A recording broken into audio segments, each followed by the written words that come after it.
Oke, teman-teman di sini pasti udah gak asing lagi nih dengan aplikasi berbasis kesehatan seperti Halodoc, Dokter, Klinik Go, dan aplikasi lainnya semacam itu. Kita tahu bahwa aplikasi-aplikasi tersebut telah memberikan banyak keuntungan bagi kita, terutama sejak pandemi COVID-19 berlangsung. Tapi masih banyak dari kita yang belum mengenal aplikasi-aplikasi tersebut dan menyadari manfaat apa saja yang bisa kita dapatkan. Pada presentasi kali ini, saya, Farisa Farianur dari Teknik Biomedis, Angkatan 2021 akan membahas hasil dari literatur review yang saya lakukan terhadap 5 artikel ilmiah yang membahas tentang telemedicine dan penggunaannya dalam penanganan pasien COVID-19. Sama halnya dengan meradangnya layanan online shop. Sejak era pandemi berlangsung, sektor kesehatan akhirnya lebih menggiatkan lagi pelayanan kesehatan berbentuk digital ini. Aplikasi digital yang nampaknya tidak semenarik aplikasi games ataupun online shop, ternyata mampu memberikan banyak kemudahan terutama dalam membantu kita menjaga serta memonitori kesehatan. Selain itu, telemedicine dianggap sebagai solusi efektif dalam menangani pasien kasus COVID-19, di mana pembatasan aktivitas masih dilakukan pada saat itu dan pasien rawat inap yang sangat membludak di rumah sakit Indonesia.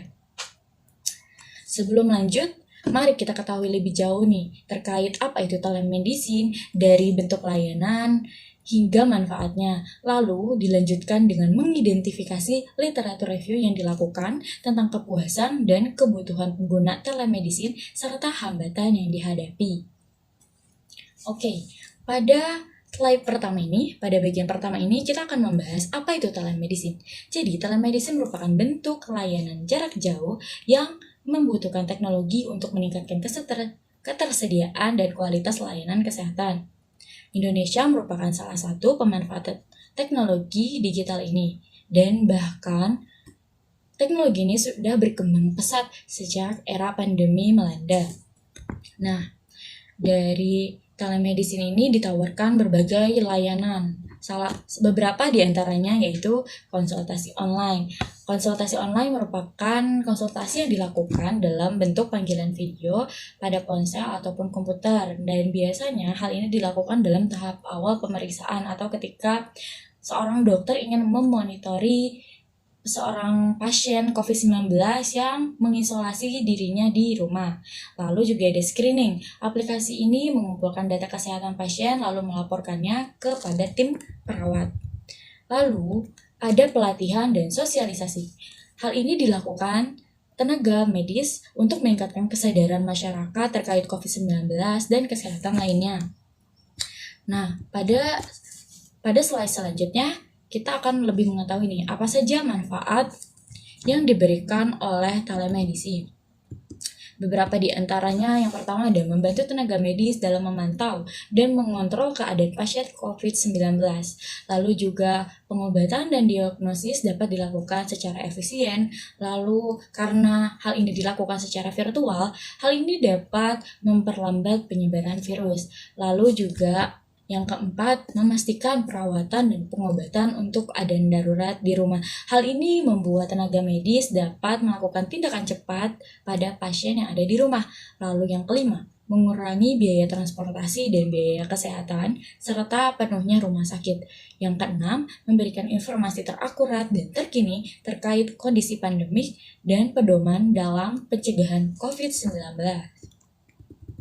Nah, pada slide selanjutnya ini, kita akan melihat seberapa pentingnya telemedicine. Oke, di slide ini dapat kita lihat ada data hasil percobaan yang dikutip langsung pada jurnal yang berjudul Teleconsultation Apps in the COVID-19 Pandemic, The Case of Guayaquil City, Ecuador. Ini diambil dari sebuah penelitian di kota Guayaquil, yaitu di daerah Ecuador. Hal ini didapatkan hasil responden saat menanyakan populasi apakah mereka ingin memiliki aplikasi yang menunjukkan riwayat kesehatan mereka. Dari data tersebut didapatkan 97% menjawab ya, sedangkan sisanya menjawab tidak. Ketika menanyakan hal yang sama kepada para dokter, 100% menjawab ya, dan hampir semua orang berharap memiliki aplikasi tersebut. Nah, dari hal tersebut dapat kita ketahui nih bahwa beberapa orang lebih memilih untuk memiliki aplikasi tersebut. Bahkan sebagian besar dokter dan pasien merasa puas dengan layanan virtual yang mereka gunakan selama pandemi. Hasil ini tidak berarti bahwa telekonsultasi tidak memerlukan perbaikan. Sebaliknya, teknologi harus beradaptasi dengan kebutuhan pasien dan dokter melalui peningkatan yang konsultan, seperti yang ditunjukkan pada gambar ini. Oke, untuk next selanjutnya kita akan membahas sebenarnya hambatan apa saja sih yang terjadi dalam penerapan telemedicine. Oke, nah di sini ada beberapa poin. Dengan menggunakan sistem virtual jarak jauh, kita tahu bahwa telemedicine tidak memberikan kesempatan pasien dan dokter bertemu secara langsung. Hal ini juga memungkinkan adanya penerapan telemedicine yang belum maksimal dan masih terhambat oleh beberapa faktor, di antaranya yaitu biaya penyelenggaraan infrastruktur teknologi informasi yang mahal, sehingga telemedicine menjadi tidak mampu untuk dipasarkan. Dan yang terakhir ini, selain itu layanan telemedicine sangat kompleks sehingga membutuhkan sumber daya manusia yang profesional, baik tenaga kesehatannya maupun operator dalam sistem komunikasi, serta perangkat telekomunikasi dan telemedicine yang handal. Dan ini membutuhkan dukungan dari semua pihak, baik pemerintah dan institusi lainnya. Oke.